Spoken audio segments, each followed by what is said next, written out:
Hello students, a very good morning to you all. Welcome to the second chapter of history in 7th standard, and the second chapter name is India before the times of Shivaji Maharaj. In the previous part or in the previous video, we have learned about the different information in the history of north-west invention. We have also discussed the information of Sultanate in the north. We have discussed the kingdoms of Vijayanagar, about Krishna Dev Raya, the Bahmani kingdoms. These are the information we have learned in this chapter. Now let us move to the forward to look at more information about the history about Muhammad Gawan. Now in this lesson we will discuss about the different rulers or the different leaders who put their efforts to have their different reforms of the studies and the revenue, how they used to collect it. So let us discuss this information. Muhammad Gawan was a chief wazir of the Bahmani kingdom. So he was a chief wazir. He was the main person to look out that kingdom. He was a good administrator.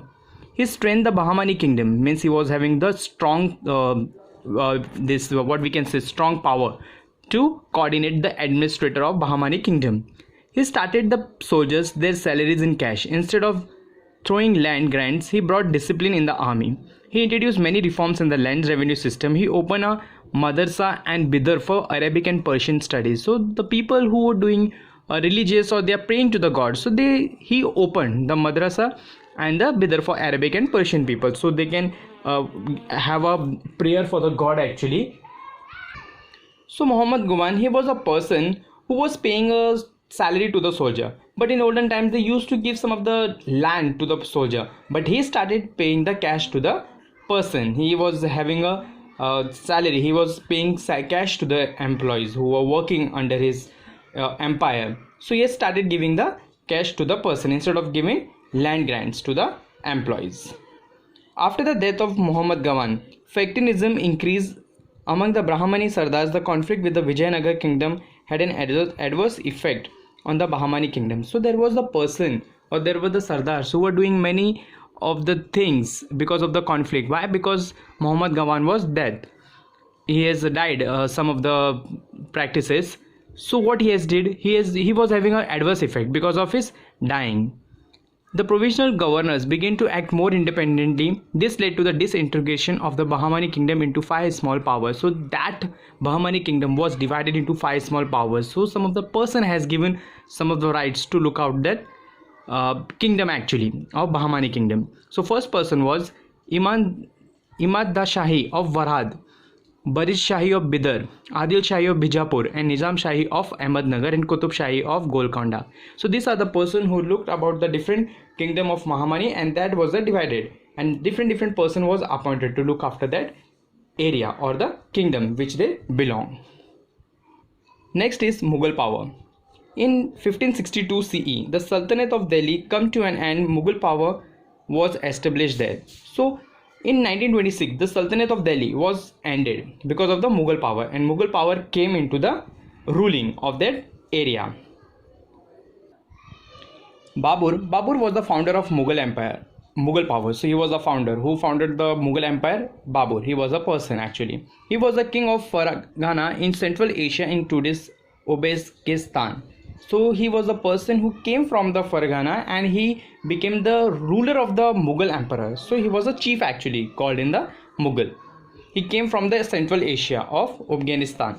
He had heard of the wealth in India, so he planned an invention of India, that India is having a good wealth actually, not health, wealth means they are having more money in India, so we will rule over India. So he had so many kingdoms to had a capture of different invention in India. So he was thinking that his thinking was that he reigning Sultan of Delhi at that time was Ibrahim Lodi. Daulat Khan Lodi was the governor of Punjab under the Sultanate. The relationship between Ibrahim Lodi and Daulat Khan was strained. Daulat Khan Lodi invited Babur to march on India. Taking this opportunity, Babur invaded India to repeal Babur's invention. Ibrahim Lodi started with his army. There was a battle between Ibrahim Lodi and Babur on 21st April 1526 at Panipat. So Ibrahim Lodi and Babur was having first battle in the year of 1526 at the Panipat. It is in Haryana. In this battle, Babur made use of artillery, so he used the many weapons to have the fight against Ibrahim Lodi. For the first time in India, he defeated Ibrahim Lodi army. So Babur has defeated the Ibrahim Lodi's army and he has win over that battle. This is known as the first battle of Panipat. So Ibrahim Lodi, or he was a person, actually took many support from the person, and because of that he went to the Panipat's battle and he taken a win over Ibrahim Lodi. So that was the end of the Ibrahim Lodi in the Mughal emperor. Why? Because of the Babur. After the battle of Panipat, Rana Sanga of Mewar brought all Rajput kings together. There was a battle between Babur and Rana Sanga at Kauna.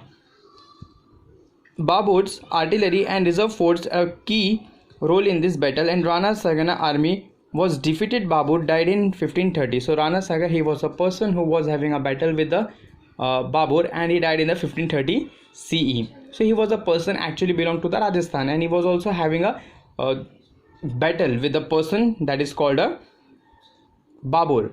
And Babur and Rana Sanga was having a fight against for the land which they were belonging, or the regions where this battle has been taken place. And Mewar was in Rajasthan, so that was the Rajput people. The Rajput kings were there in the Mewar. So he was a person actually, he belongs to that regions. So they was having a battle with each other, and with that 1530 the Babur was died.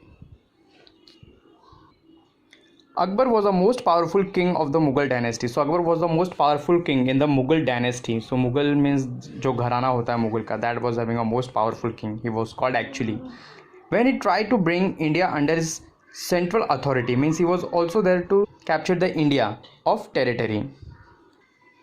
Had to face oppositions. Maharana Pratap, Chand Bibi, Rani Durgavati struggle against him. The struggle is noteworthy. So these were the people who was struggled against Akbar. Why? Akbar was the most powerful king in the Mughal dynasty, and this was the person who were very struggled with them to fight against with him. So one of the person we used to call that is a Maharana Pratap. He was the person who belongs to the Rajasthan Mewards. Now let us discuss about this person. After the death of Uday Singh, Maharana Pratap ascended the throne of Mewar. So he was the person who was ascended, who was the built, who was the climb actually to the throne of Mewar. So whatever the work is given, that was under of Maharana Pratap after the death of Uday Singh. He continued the struggle for Mewar existence. So whatever the struggle what Mewar was having, he continued with that. Whatever the struggling was there, he used to tackle that situation. Till the very end, he struggled with Akbar to maintain his independence. Why? Because he was having many conflict with the Akbar, and that was struggle for them. He has become immortal in history due to his qualities of valor, courage, self-respect, sacrifice. So he was a person actually who was having so much respect for other person, whether it would be opposition, whether that a person is enemy. He used to show the qualities. He used to show the valor of the self-respect to the person, and he was also the good quality person who was having an immortal. Means after dying also, this person is concluded as a existence.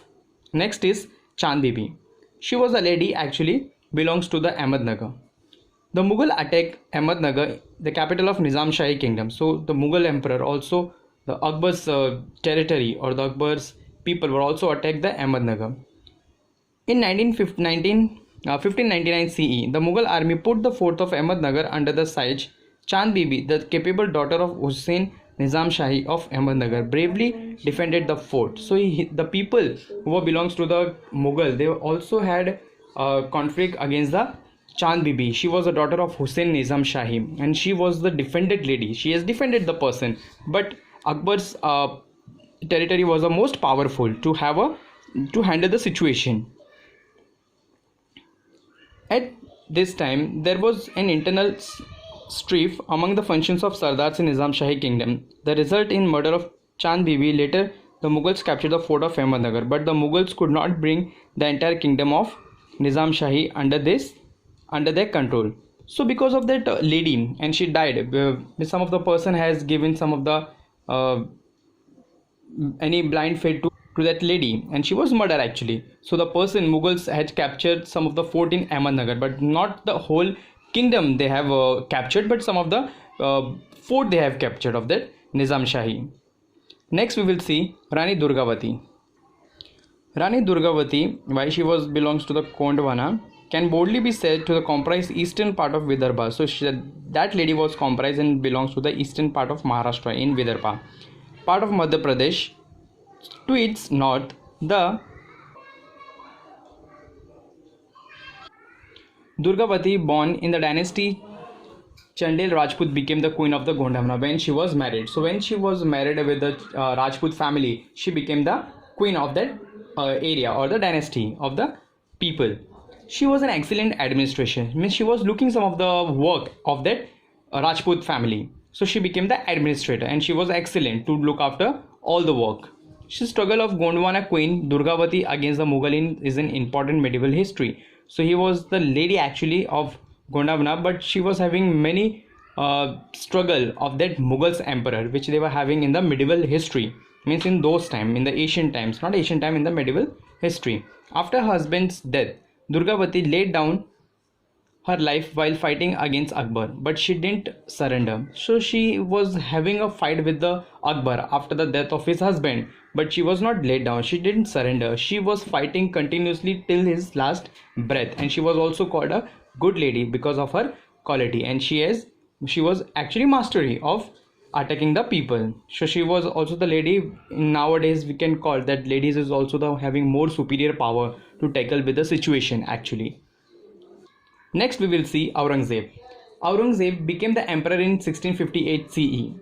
At this time, the Mughal Empire extended from Kashmir in the north up to Ahmednagar in the south and from Kabul in the west up to Bengal in the east.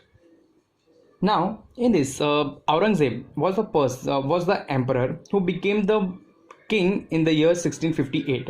But he was having the empire till Kashmir from north to Ahmednagar, and she was also turned into the south of the Kabul to the west in the west of Bengal. So he was having many territory of Aurangzeb. To this, Aurangzeb added Assam in the east. So he was also having some of the region in the east side of Assam and the regions of Adil Shahi of Bijapur in the south. She was also having a power in the Adil Shahi of Bijapur area and Qutub Shahi of Golconda after he ended this kingdom. So this kingdom was captured by the Aurangzeb and he ruled over there of this area. Now, conflict with the Ahams. Now, Ahams means what?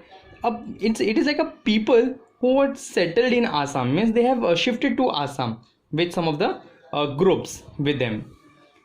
In the 13th century CE, the people of Shan community settled down in the valley of rivers Brahmaputra. They established their kingdom. There were locally known as the Aham people. Means some of the people had shifted some of the area where they have shifted in the valley of Brahmaputra. It is in Bangladesh of the west side.